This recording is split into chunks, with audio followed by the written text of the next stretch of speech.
আমৃত্যু ভালোবাসি তোকে সিজন ১ পর্ব সংখ্যা ৬৯। লেখনীতে সালমা চৌধুরী। গল্প পাঠে আমি অরোরা ইসলাম। তানভীর চোখ ছোট করে গম্ভীর কণ্ঠে জানতে চাইল, আমি পস্তাবো কেন? মেঘ এপাশ ওপাশ মাথা দুলিয়ে আস্তে করে বলল, বলবো না। না বললে যেতে দিব না কিন্তু। মেঘ চুল উড়িয়ে সিঁড়ি দিয়ে যেতে যেতে মেকি স্বরে বলল, তুমি যে ভেটো দেবে এটা আমি আগে থেকে জানতাম। তাই গতকাল রাতেই বড় আব্বু, আব্বু, কাকামণি, বড় আম্মু, আম্মু, কাকিয়া, এমনকি আবির ভাইয়ের থেকে অনুমতি নিয়ে ফেলেছি। কোথায় বিচার দিতে যাবে যাও। মেঘ এক প্রকার নাচতে নাচতে রুম থেকে চলে গেছে। মিম ও তার পিছু পিছু ছুটল। তানভীর রাগে কটমট করছে। ইদানিং মেঘের দুষ্টুমির মাত্রা অনেক বেড়ে গেছে। একা সামলানো যাচ্ছে না। মেঘ আগেও দুষ্টুমি করত, তবে আনলিমিটেড। আবির আসার পর থেকে মেঘ অনেকটা শান্ত হয়ে গিয়েছিল। আবিরের সাথে মনোমালিন্যর কারণে ৮-৯ বছর কথা হয়নি বলে সেই দূরত্বটা কমাতে একটু সময় লেগেছে। অ্যাডমিশন টেস্ট আর আবিরের প্রেমে হাবুডুবু খেতে খেতে দুষ্টুমির চিন্তা মাথায় আসেনি। এখন সেই দুষ্টুমির ভূতটা আবারও মাথাচাড়া দিয়ে উঠেছে। আবির কোনো কারণে অভিমান করলে মেঘের সামনে সে অভিমান ১ মিনিটের বেশি টিকে থাকতে পারত না। আবির যতক্ষণ না হাসবে ততক্ষণ পর্যন্ত মেঘের আজগুবি কথাবার্তা চলতেই থাকবে। গতকালও তেমনটাই ঘটেছে। মেঘের একা ঘুরতে যাওয়ার ব্যাপারে আবির রাজি ছিল না, তাই আবিরকে রাজি করাতে মেঘ বহু কাঠখড় পোড়াতে হয়েছে। এক পর্যায়ে তেলাপোকার আর্তনাদ গল্প শুনিয়ে আবিরকে পটিয়ে ঘুরতে যাওয়ার অনুমতি নিয়েছে, তবে অবশ্যই শর্ত সাপেক্ষে। আবিরের মেসেজে ৩ পাতার একটা লিস্ট পাঠিয়েছে, যেখানে কি কি করা যাবে না, কি কি করা যাবে, কিভাবে চলতে হবে, সব নির্দেশনা দেওয়া। মেঘ সব শর্ত মানিয়ে রাজি হয়েছে। মেঘ আর মিম রেডি হয়ে রুম থেকে চলে গেছে। তানভীর আবিরকে কল দিয়ে রাগান্বিত কণ্ঠে বলল, ভাইয়া, তোমার কলিজাকে আমি আর সামলাতে পারছি না। সে এখন আমার কলিজা ছিদ্র করে ফেলতেছে। আবির মৃদু হেসে বলল, আর তো কয়েকটা দিন, একটু সহ্য করে নে। তুমি নাকি ঘুরতে যাওয়ার অনুমতি দিয়েছো। কি করব বল? এমনভাবে আবদার করে যে না করতেই পারি না। কোথায় যাবে কিছু বলেছে? বন্যা, মিনহাজ ওদের সাথেই বের হবে বলল। আমি নিয়ে গেলে কি হতো? ইদানিং মনে হয় দুই বান্ধবীর মধ্যে মনোমালিন্য চলছে। ভার্সিটিতে কেউ কারোর সাথে কথা বলে না। গত দুদিন বন্যা ভার্সিটিতেও আসেনি। কল দিলাম, রিসিভও করেনি। আজ আবার ঘুরতে যাচ্ছে, বিষয়টা ঠিক ভালো লাগছে না। তুই ওদের চিনিস না। মনোমালিন্য থাকলেও দেখবি আজকে ঠিক মিলে গেছে। সেটাও ঠিক। আচ্ছা, পরে কথা হবে। ওকে। ৩টার দিকে মেঘ আর মিম সেদিনের কেনা ড্রেস পরে সেজেগুজে বেরিয়েছে।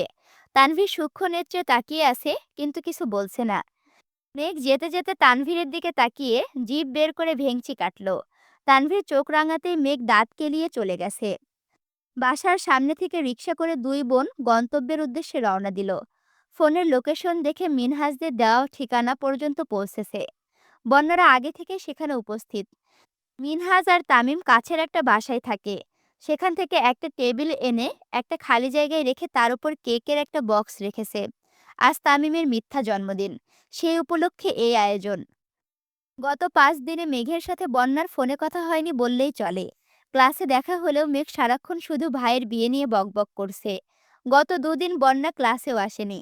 বন্যার ব্যাপারে কথা বলার জন্য গত পরশুদিন বন্যার উপস্থিতিতে মিনহাজদের সাথে আলোচনায় বসেছিল মেঘ। মেঘের প্ল্যান জানিয়ে সবার মতামত নিয়ে সবকিছু রেডি করেছে।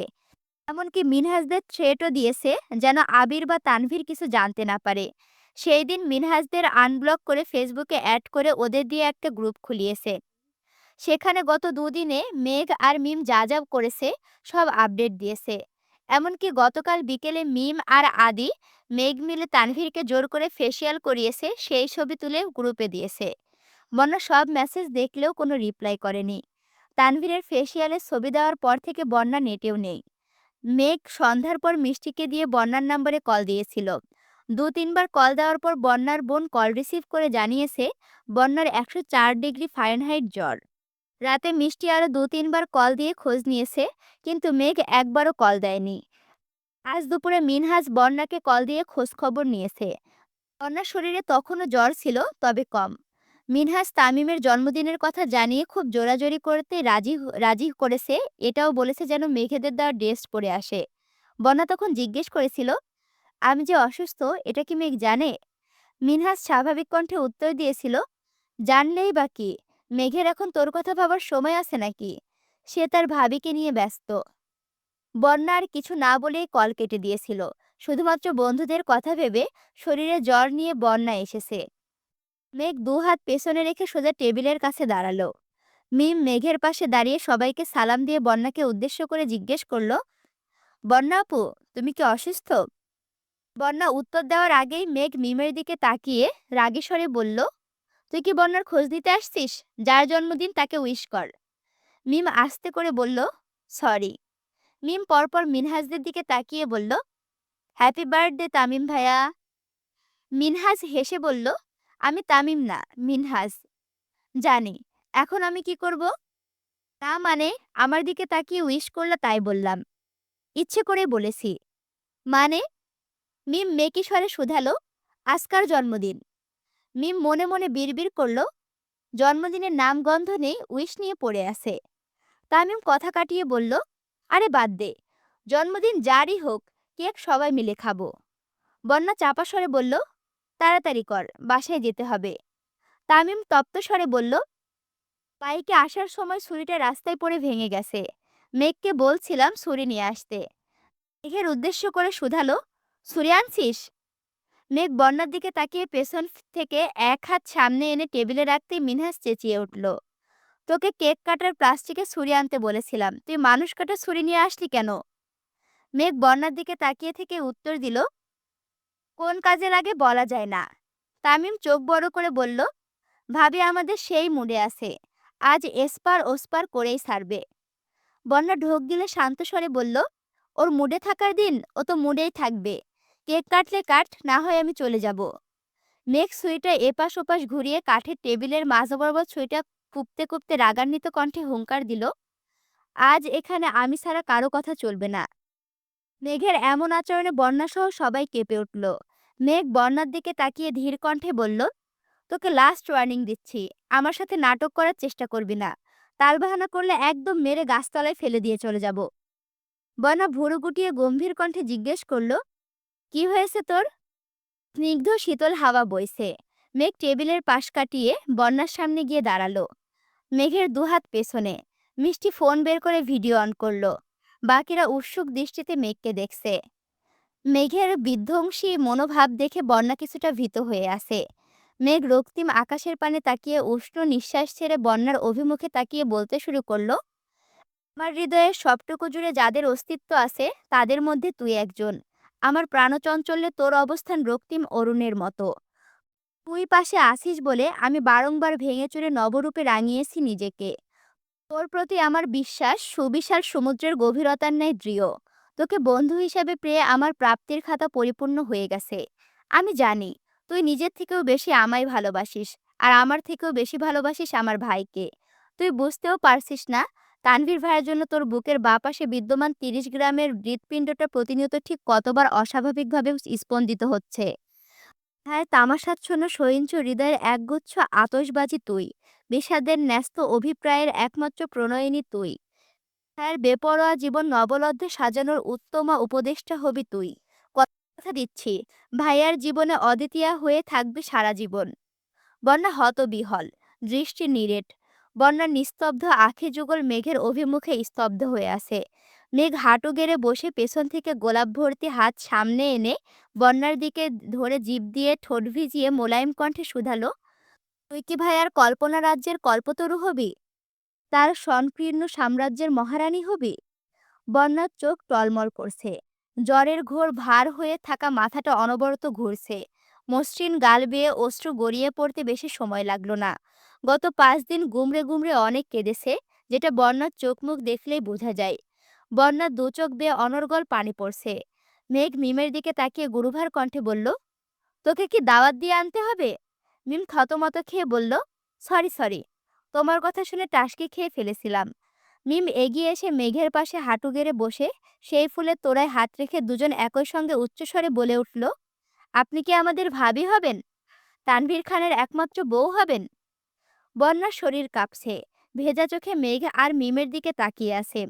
তামিম রাশভারী কণ্ঠে বলল, বন্যা ভাবি, তাড়াতাড়ি রাজি হন, নয়তো মেঘ ভাবির আবার মাথা গরম হয়ে যাবে। বন্যা সবার দিকে তাকালো। মিনহাস, তামিম, সাদিয়া একসঙ্গে দাঁড়িয়ে আছে।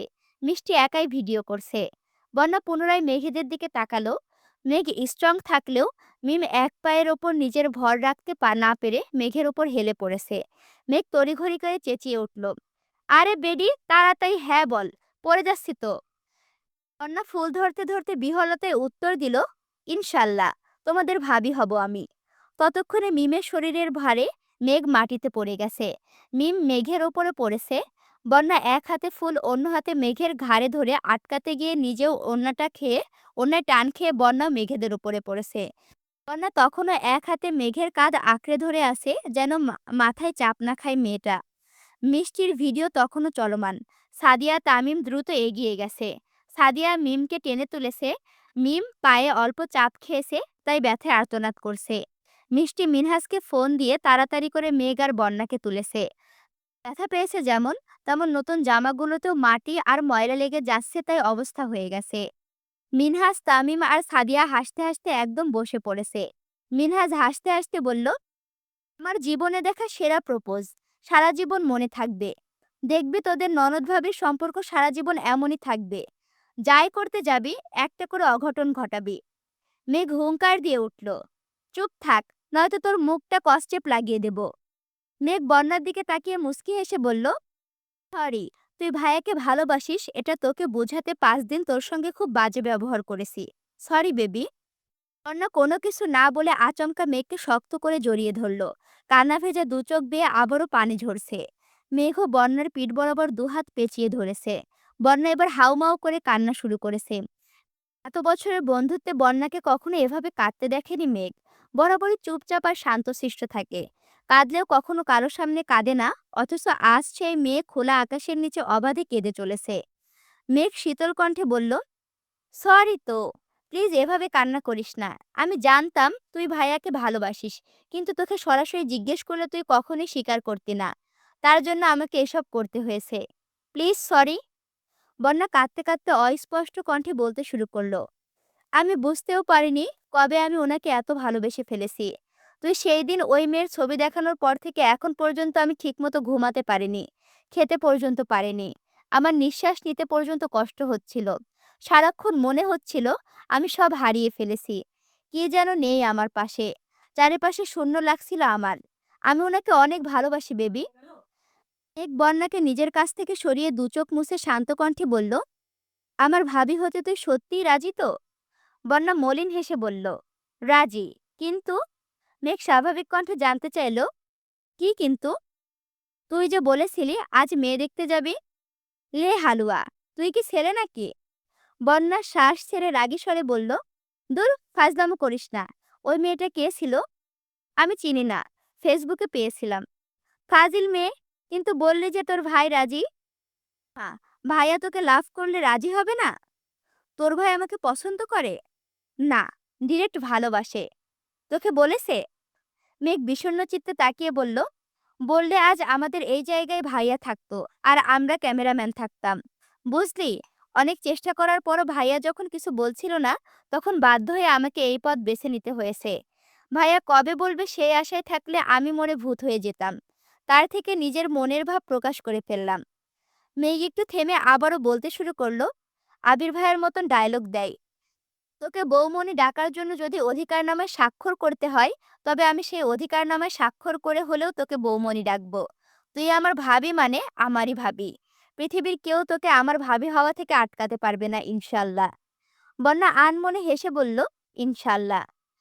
মিম এক পা ঝাঁকিয়ে ঝাঁকিয়ে মেঘেদের কাছে আসতে আসতে বলল, বন্যা আপু, আমি যে তোমার ছোট ননদ, এটা কি তোমার মনে আছে? বন্যা আলতোভাবে মেঘকে জড়িয়ে ধরে আহ্লাদী কণ্ঠে বলল, ওলে সোনা, তুমি আমার কিউট ননদি। তোমাকে আমি কিভাবে ভুলবো বলো? মেঘ ভেংচি কেটে বিড়বিড় করে বলল, আজ কিউট না বলে। মিনহাস ঠাট্টার স্বরে বলে উঠল, আপনি কিউট না বলেই একজন নিজের জান জীবন দিয়ে আপনাকে আগলে রাখে। আপনার দিকে কেউ নজর দেওয়ার আগে আধমরা করে ফেলে।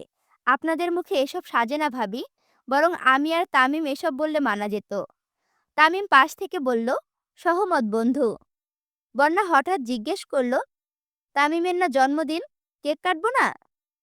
মেঘ ভেংচি কেটে বলল, আমার ভাইয়ের সাথে যুদ্ধ করে আসছে কি তামিমের জন্মদিন করতে নাকি? মেঘ নিজের হাতের বাক্স থেকে কেক বের করলো। কেকের ওপর লেখা, প্রিয় বন্যা, ভাবি হবি? হ্যাঁ অথবা হ্যাঁ। মেঘ বলল, দুটো অপশন দিলাম, যে কোনো একটা বেছে নিতে পারিস। এখানে দুটো অপশন? অবশ্যই। একটা আমার অপশন আর একটা মিমের অপশন। কেক কেটে খেয়ে সবাইকে নিয়ে রেস্টুরেন্টের উদ্দেশ্যে রওনা দিল। সন্ধ্যার আগে আগে বাসায় না গেলে নিশ্চয়ই বকা খাবে। রেস্টুরেন্টে বন্যার মেঘ পাশাপাশি বসে খাচ্ছে আর ফিসফিস করে গল্প করছে। মেঘ সবার উদ্দেশ্যে হুংকার দিল, আমার ভাই কিংবা আমার ওনার কানে যদি আজকের ঘটনার একাংশও যায়, তাহলে তাদের সাথে চিরদিনের জন্য বন্ধুত্ব ভেঙে দেব। আর বন্যা, তোকেও সাবধান করছি, তুই আমাদের ভাবি, কিন্তু তানভীর ভাইয়ের প্রেমিকা না। ভাইয়া প্রপোজ না করা পর্যন্ত তুই যদি কোনো প্রকার আলগা পিরিত দেখাস, তাহলে তোকেও কিন্তু দেখে নেব। ঠিক আছে, তাড়াতাড়ি কর, জ্বর বাড়তেছে, শরীর খারাপ লাগছে, বাসায় চলে যাব। রিক্সা দিয়ে অত দূর গেলে আরো বেশি কষ্ট হবে। দাঁড়া, ভাইয়াকে কল দিচ্ছি। এই না না, প্লিজ, ওনাকে কল দিস না। চুপ করে বসে থাক।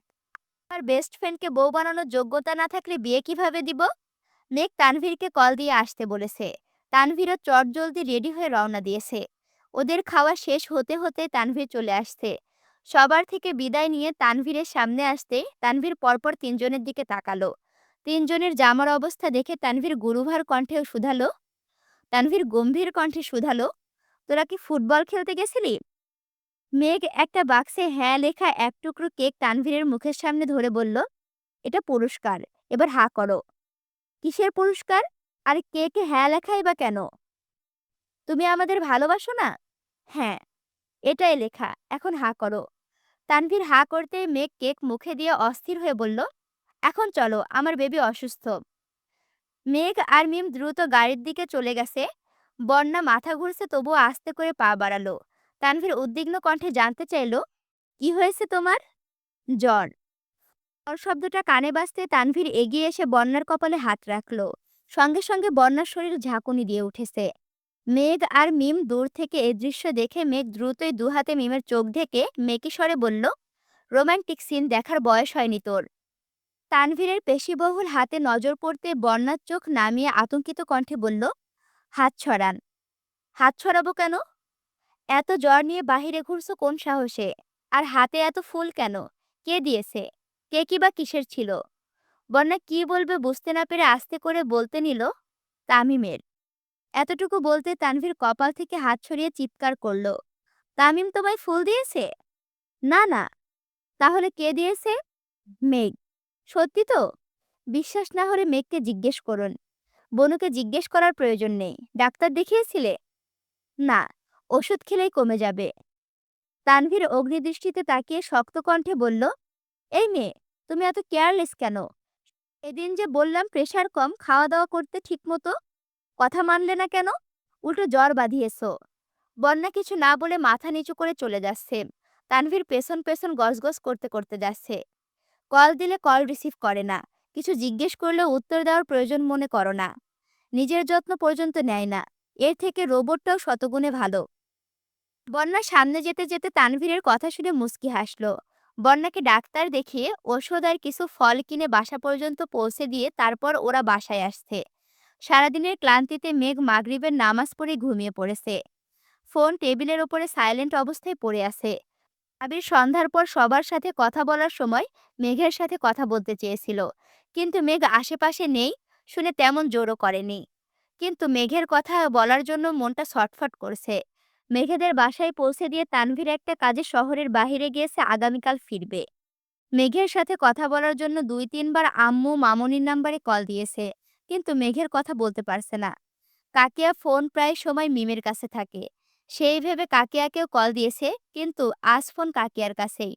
আবির এক পর্যায়ে বাধ্য হয়ে ফুপিকে কল দিল। ফুপি এশার নামাজ পড়ছেন, তাই জান্নাত ফোন রিসিভ করে সালাম দিল। জান্নাতের কণ্ঠ বুঝতে পেরে আবির সালামের উত্তর দিয়ে স্বাভাবিক কণ্ঠে জিজ্ঞেস করল, কেমন আছো? আলহামদুলিল্লাহ ভালো, তবে রেগে আছি। কেন আপু? ভাইয়া, আজ আমি তোমার ভাবি হিসেবে কথা বলছি। জি ভাবি বলুন। জান্নাত মনমরা হয়ে বলল, আমাদের বিবাহ বার্ষিকীতে মেঘকে আসতে দিলে না কেন? আম্মুকে দিয়ে তোমাকে কতগুলো কল দিলাম, আমি নিজে দিলাম, তানভীর ভাইয়াকে পর্যন্ত কতগুলো কল দিয়েছি। এটা কি তুমি ঠিক করলে? আবির মুচকি হেসে বলল, আমি চিন্তা করেছি আমার বউকে এখন একা কারো বাসা যেতে দিব না। একা একা ঘুরলে আমার কথা ভুলে যাবে। এই যে আজ বন্ধুদের সাথে ঘুরতে বেরিয়ে সারাদিনও আমার খোঁজ নেয়নি। একদম ঠিক করেছে। এত বউ পাগল, যেহেতু বউকে নিয়ে চলে যাইতা। আমি তো নিয়ে আসতামই, কিন্তু আপনার মামা শ্বশুর মানে আমার আব্বাজান শুনলে হার্ট অ্যাটাক করে ফেলবেন, এই ভয়ে আনতে পারিনি। মেঘের আব্বু শুনলে মনে হয় হার্ট অ্যাটাক করতো না। কি না, আমার শ্বশুর অনেক স্ট্রং। আর ওনাকে যদি আজ বলি মেয়েকে পাঠিয়ে দিতে, উনি এক কথায় রাজি হয়ে যাবেন। জান্নাত উত্তেজিত কণ্ঠে বলল, সত্যি? মেজো মামা জানে তুমি বলে ফেলেছো? আমি বলিনি, কিন্তু উনি রাজি। এটা আবার কেমন কথা? এটা এমনই কথা, সেসব বাদ দেন। এখন আমার বাসায় ফোন দিয়ে আমার বউটাকে ঘুম থেকে উঠিয়ে আমাকে কল দিতে বলুন। বউকে খুব মিস করছি। আমাকে এসব বলতে তোমার লজ্জা লাগছে না? আপনি বললেন আজ আপনি আমার ভাবি, তাই দেবর হিসেবে ভাবির কাছে আবদার করাই যায়। রাখছি এখন। আচ্ছা। জান্নাত যথারীতি হালিমা খানকে কল দিয়ে মেঘের সাথে কথা বলার নাম করে মেঘকে ঘুম থেকে তুলে আবিরকে কথা বলতে বলেছে। মেঘ তড়িৎ বেগে উঠে ওয়াশরুম থেকে চোখ মুখে পানি দিয়ে এসে আবিরকে কল দিল। আবির অডিও কল কেটে ডিরেক্ট ভিডিও কল দিল। মেঘ ঘুম ঘুম চোখে তাকিয়ে সালাম দিল। আবির সালামের উত্তর দিয়ে তপ্ত স্বরে বলল, কারো কি আমার জন্য বিন্দুমাত্র চিন্তা হয় না? সরি, ঘুমিয়ে পড়েছিলাম। আমিও সরি ঘুম ভাঙানোর জন্য। মেঘ মুচকি হেসে বলল, আপনার এই পরিবর্তনের পেছনে নিশ্চয়ই কোনো রহস্য আছে। কি রহস্য বলুন তো? আবির লাজুক হেসে বলল, আমি বলুম না, আমার শরম করে। মেঘ চক্ষু যুগল প্রশস্ত করে বলল, আপনারও শরম আছে? আবির উত্তর না দিয়ে মেঘের দিকে নিষ্পলক চোখে তাকিয়ে আছে।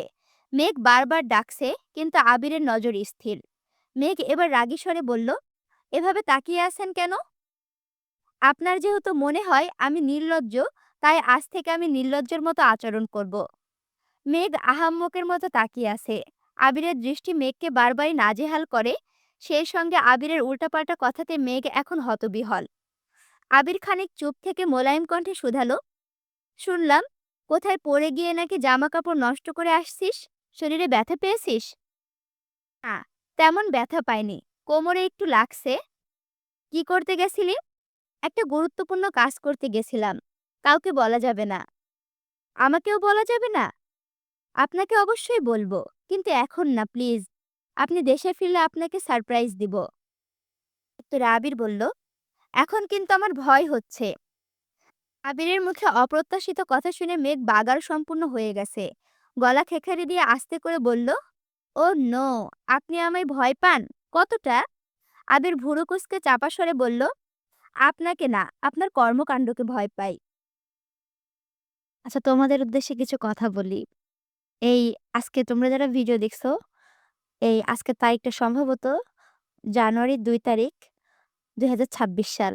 আর আমি ভিডিও রেডি করেছি আজকে, এখন এই মুহূর্তে ৩০ তারিখ, ৩০শে ডিসেম্বর ২০২৫।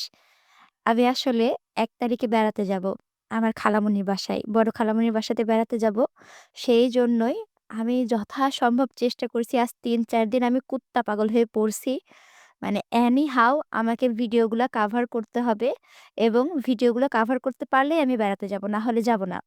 যেহেতু দূরের জার্নি, মানে আসলে আমার বড় খালামণির বাসা হচ্ছে যশোরে। আমি যশোরে বেড়াতে যাব, অনেক দূরের জার্নি। মানে কম করে হলে ৪-৫ দিন থাকবো। তো সেইখানে আমি চাচ্ছিলাম আমি ভিডিওগুলো যেন সম্পূর্ণ রেডি করে যেতে পারি। যাতে আর যাই হোক তোমরা আমাকে মিস না করো এভাবে। আর আমার মাথায় শুধু একটাই চিন্তা, কিভাবে সব ভিডিও রেডি করব। আর তোমরা তো এখন জানো কি পরিমাণ ঠান্ডা পড়ছে।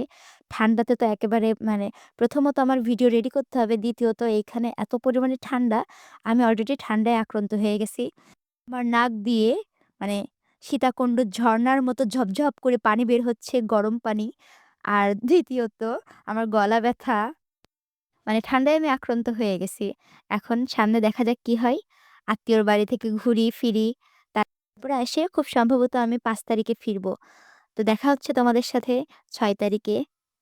আর জানুয়ারির ৬ তারিখটা আমার অনেক স্পেশাল। কারণ জানুয়ারির ৬ তারিখে আমার জন্মদিন, এবং জানুয়ারির ৬ তারিখ থেকে আমি আমার এই চ্যানেলটা শুরু করছি।